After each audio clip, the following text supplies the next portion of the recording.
Marami po ang nagdududa pero may analyst na nagsasabing kayang umabot sa $10 ang presyo ni Cardano or ADA. Sa dami ng skeptics, bakit naniniwala ang isang eksperto na posible ito? Ano nga ba ang mga factors o mga bagay na maaring magdala kay ADA sa ganitong presyo?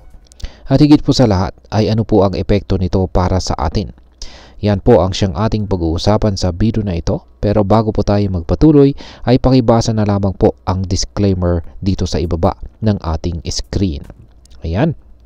Marami pong mga crypto enthusiasts ang natatawa sa ideya na maaring umabot sa presyong $10 si Cardano. Pero ayon po kay Ginoong Dan Gambardella, isang kilalang cryptocurrency analyst, hindi ito isang crazy idea. Sa kanyang pag-aaral, may ilang mahalagang dahilan kung bakit posible po itong mangyari sa kasalukuyang bull run ng crypto market. Ayon po kay Ginoong Gambardella, malakas ang fundamentals ni Cardano. Mayroon itong bilis, yan, or speed, decentralization, scalability, at saka mataas na security standards. Mga bagay na mahalaga para sa isang matagumpay na blockchain project. Pero hindi lang ito ang dahilan. Meron pong mga tatlong pangunahing bagay na nagbibigay po ng matibay na basihan para sa kanyang $10 na prediction. At yan po ay ang una ay ang Bitcoin DeFi, pangalawa ay ang Digital Asset Stockpile, at saka ang pangatlo ay ang economic policy ng Federal Reserve. Kaya ayan, paliwanag po natin ang mga yan. Umpisan po natin sa Bitcoin DeFi. Ayan. Ang Bitcoin DeFi, ano po ang Bitcoin DeFi at ano ang papel nito sa paglago ni Cardano? Ayan, alam natin na si Bitcoin ang pinakasikat at pinakamahalagang cryptocurrency. Pero ang problema nito, hindi ito madaling magamit para sa decentralized finance or DeFi. Ngayon, may bagong development na tinatawag na Bitcoin DeFi kung saan posible nang gamitin ang Bitcoin sa mas maraming DeFi applications. Ayon po kay Ginoong Gambardella, ang bagong Cardano Lace Wallet ay may kakayahang gumamit ng multi-chain functionality para makipag-interact sa Bitcoin blockchain. Ibig sabihin, pwedeng maging isa itong si Cardano sa mga blockchain na magbubukas ng DeFi opportunities para sa mga Bitcoin holders. At dahil ang DeFi industry ay inaasahang aabot sa $1 trillion na halaga, malaki ang posibilidad na makuha ni Cardano ang isang malaking bahagi nito na siyang magpapataas sa demand at presyo ni ADA. Ayan. Dito naman po tayo sa ikalawa kung saan ay ang Digital Asset Stockpile. Kaya yan, ang Digital Asset Stockpile ay isa po itong koleksyon ng mga crypto assets na kinikilala bilang mahalaga at may long-term potential. Isinama na po itong si ADA sa listahang ito na isang malaking bagay dahil mas nagiging tiwala ang mga investors na may value si Cardano sa hinaharap. Kapag maraming institutional investors at saka malalaking kumpanya ang nag-invest kay ADA, mas maraming demand at mas tataas ang presyo nito. Sinasabi po ni Ginoong Gambardella na ito ay isang bullish indicator na maaari pong tumulong kay ADA na maabot ang $10 na target price. Ayan. Dito naman po tayo sa panghuli kung saan ay ang Federal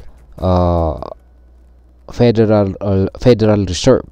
Ayan, ang economic policy ng Federal Reserve. Ayan, isa po sa pinakamalaking dahilan kung bakit nagiging bullish ang crypto market ay ang pagbabago po ng monetary policy ng Federal Reserve, ang central bank ng US. Sa kasalukuyan ay nasa ilalim tayo ng quantitative tightening kung saan ay nililimitahan ng Federal Reserve ang supply ng pera para pabagalin ang inflation. Pero ayon po sa mga analyst, posibleng bumalik ang quantitative easing o ang pagpapaluwag ng pera sa market.